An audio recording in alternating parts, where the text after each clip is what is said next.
we can back up a couple of months, you'll forgive me. I like this poem, so I thought you might want to read it, even though it is about November. It's gone gray again. A storm 2 weeks ago pushed wind and wet snow over every surface. The snow melted by morning, but the damage was done. Leaves stripped from limbs piled inches thick on lawns, along sidewalks. I'd hoped it would be different. Just that week, I'd admired the faded reds and still vibrant golds, marveled they hadn't fallen already, exulted with wintering geese, that respite from staleness.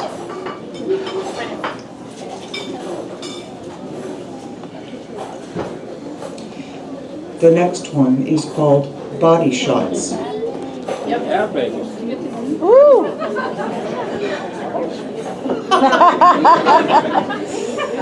Woo! My body looks like a box on legs now, waistless, tilting side to side as I walk. I'd measure the angle my shoulders dip with each step, but who'd believe such a thing? More and more the days crawl. The most grief I've felt in a year was when an actor committed suicide. Yet I do the same by degrees, with each hour's cigarette and each late night drink. Still, whether I drink or not, whether I smoke or not, I will end unsung, mourned by many, known by few, by none. I'd feel shame at the cliche if it weren't true. But when you've reached the place where some actor's world is a better gift than your own life, it's time to think, how is it you never learned love?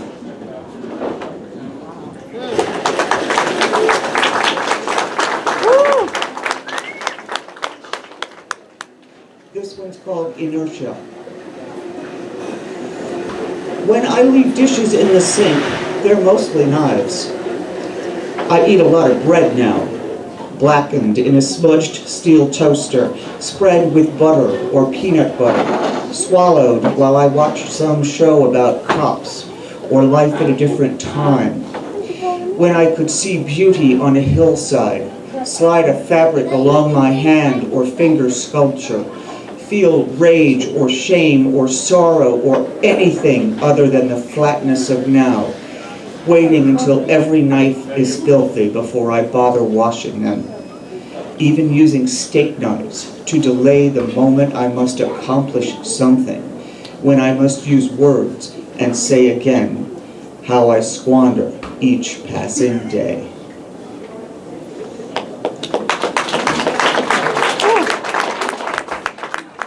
This last poem is for my friend John Roach, who unfortunately has moved away, and he's here today, but he'll be gone again shortly. It's called What Would Walt Whitman Do? He'd put his foot on the rail, hoist a glass to the going, toast his friend's life. The best of men, always moving, always doing. He'd clap him on the back, shake his hand, say congrats, walk him to the station, see him to the train, stare hard at people, buildings, avoid windows, and his own face. He'd salute the receding Pullman, glad for steam clouding his eyes, then stride the miles to mothers, sound a yawp to say goodbye. Thank you all very much.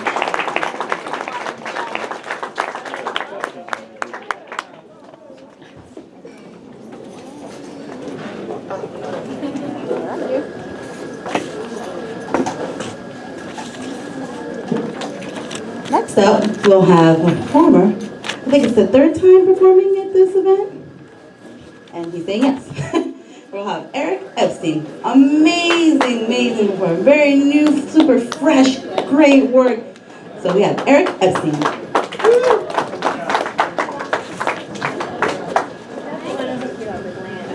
Hey everybody, thank you so much for coming. I'd like to talk a little bit about some aspects of my poetry. I'm going to be doing 3 different pieces. The first one, wait a minute, I forgot the title, hold on, which one is it? Well, the point of this is that it's how to create metaphors in terms of shapes. That's what I'm trying to do. This one is heart. So I'd like you to pay attention as I perform this to the shape and how the different shapes relate to each other in terms of poetic devices. From whence did the shape of a heart first arise? That's easy. I sat on the sun as it rose to the skies, and my weight cleaved it gently, and the heat made it sweat. Or a tempest-tossed ship in a storm ran aground, reconfigured, then sank in the sea without sound, leaving me somewhat wet. How can 2 halves join and then be complete? The sun and the ship, separate worlds which can't meet. A simple idea, but a difficult feat. Our souls try to dance, but to disparate beats. And though each is committed to doing their part, our missteps can't create the shape of a heart. So if you noticed carefully while I was doing that poem, there was a shape that recurred in different ways. The sun actually became a heart as I sat on it. And so it's kind of a play on words, and the sweat part didn't necessarily mean anything, but basically showing the heart as a shape of a boat and then crashing on the rocks, and then the shape of the boat actually reconfigures to be a heart and then sinks down. And then back again to the original shape, tried to be like a circular repetition. It's impossible to have this heart congeal and become whole because the relationship is broken between the 2 people and they can't create that shape again. And so the next poem is also, I'd like you to look at the rhythm. And there's sort of a beat of a 1, 2, 3, 1, 2, 3 count. And basically I'll be going back to the count again, so I kind of play with the idea of beats within sign language poetry. You'll see what I mean in a minute.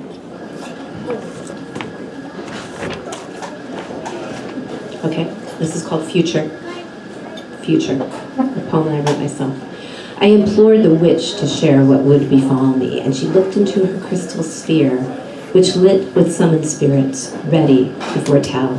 You foolish one, don't ask, don't beg, the future stays forever cloaked. Forever, your quest will end in tears. She lit 13 candles, which dimly lit the darkened room, and one by one laid out the tarot cards, like children awaiting their fates, the last one laid to rest.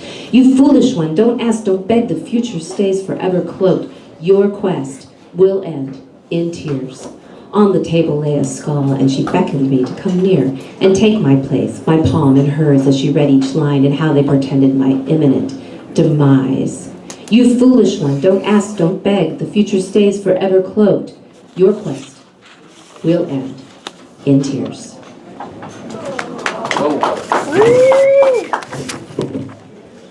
And so this last poem is pretty much about the death experience, trying to use ASL poetry to exemplify that. And so the opening, I play on the word deaf and door, and kind of a pathological way of looking at just the audiological aspect of deafness in terms of just ears. And this is entitled Mother Tongue. I created this. To be deaf, confined, consigned to the room where words are extracted like molars, seduced by pornographic hearing aids, zooming words and grammar left behind. I understand this dilemma. I can go, I can stay. Sound always dominates, but palm readers speak with forked tongues, and tongues dance deceptively their myriad meanings. Mother tongues rule, stumble drunkenly, and ignore useless interpretations. Sign inscribes my hands like fire. Grammar is frozen, and thin ice thin signs twirl at facial expressions, leap ecstatically while lips conspire to misconstrue, doomed to failure in indecipherable dance. My music, my hands, my poetry may borrow my dance. You may not take my legs. Know the difference between what is mine and yours. English too can burn with meaning when I stand above. Can you understand? Thank you.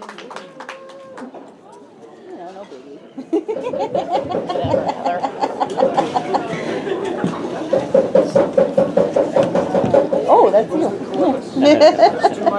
Wow, what an amazing young man. Terrific. Yeah, Eric Epstein. And that was Miriam Lerner interpreting, as she is now.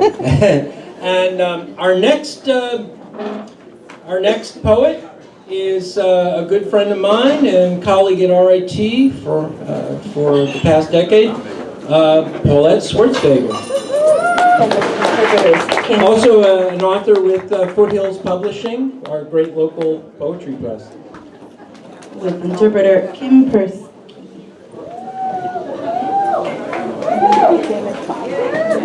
Here you go, Paul. Take the one that's water. That's a good one. Okay. Oh, I already do John's job. Calling me.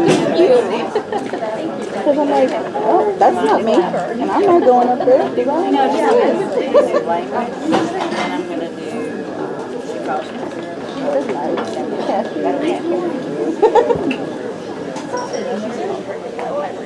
So I'm going to go ahead, since we just had one on language by Eric.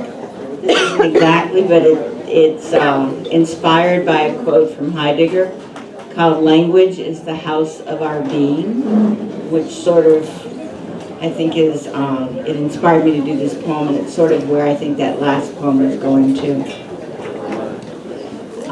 Again, thank you for inviting me to be part of this. I don't usually come out and do readings very much anymore, and this is one I never miss. I love this. Thank you. Woo.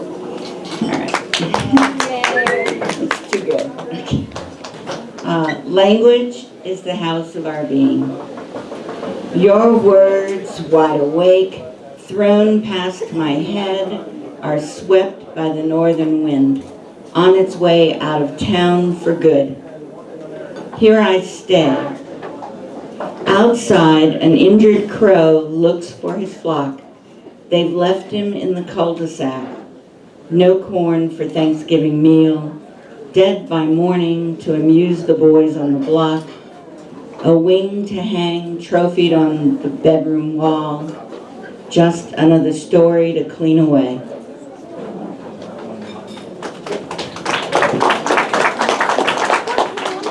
The rest are not quite so dark. Heidegger can be dark. All right. This one's, she calls from Three Rivers. She calls from Three Rivers, talks of storms, how rivers are rising, invading basement and barn. I am miles away, above the American Falls, here to escape turbulence, here to watch water drop off, disappear from flat earth. I put on the mantle mist, step close to the edge, look past ragged waters, down to rumbling faults, down to whirlpools, down to granite and foam. A young seagull rises from the rocks. I want to fly with her, leave the thunder below, rise with the mist under her wings.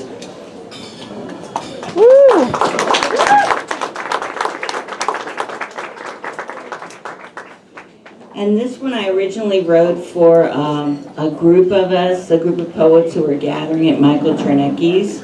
But I mean it for everybody here, all the poets here. It's just sort of a poets together kind of poem.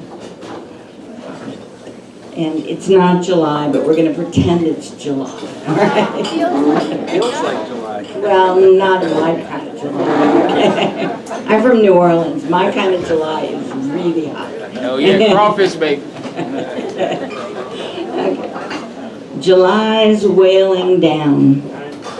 We are broken bread, dipped in cane black ribbon syrup, thickening dark.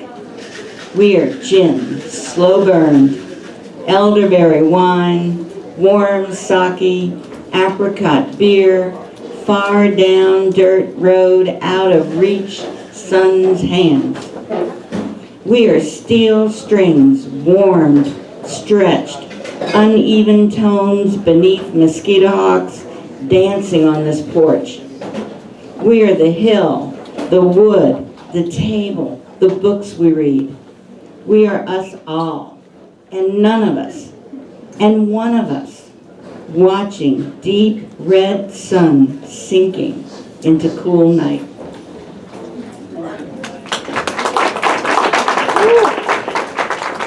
And I forgot to introduce Kim Persky. Yeah, Kim.